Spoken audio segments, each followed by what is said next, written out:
King Tweety is a 2022 animated feature film. This is directed by Careen Ingle and is written by Ingle and Eric Adolphson, and it's quite sweet. This one is, of course, about Tweety and Sylvester and Granny, and they go to the Canary Islands. And while they're there, and I won't go into too much detail about this, but while they're there, Tweety ends up becoming king because something happens to the current monarch, and Tweety ends up being next in line for the throne.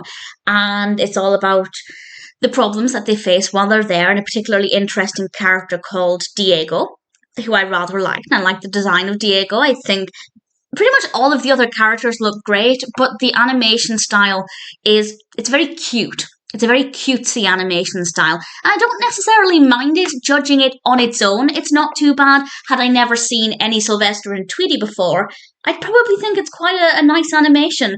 But compared to the classic style, it is a little sweet. And I don't necessarily mind it, but it took a bit of time getting used to. But once I did, I found it to be delightful. It's got a gorgeous colour palette with a lot of bright colours and pastels, and visually it's beautiful. The attention to detail is really great, and that worked really, really well. With regards to the narrative, it's certainly different, and I think Tweety in this role works very well as well. Sylvester is not having the easiest time. He's not necessarily meant to be there, but again, the character works well within the narrative, and I thought things flowed really well. The pacing was really good. It didn't take too long to get to the main point, and once it did get to the main point, a lot happened.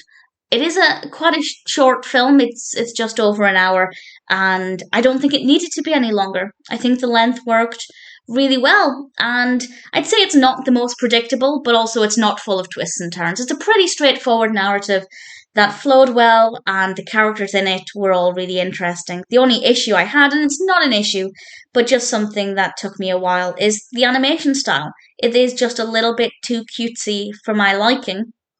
But as I said, judging it on its own, it's pretty good. In fact, it's really good.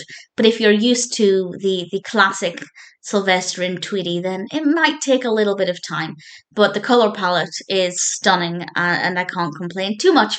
So, do I recommend King Tweety? Yes, I do. It's a fun story. It's a sweet film. If you like Looney Tunes, or specifically Sylvester and Tweety, then I'd say King Tweety is worth checking out.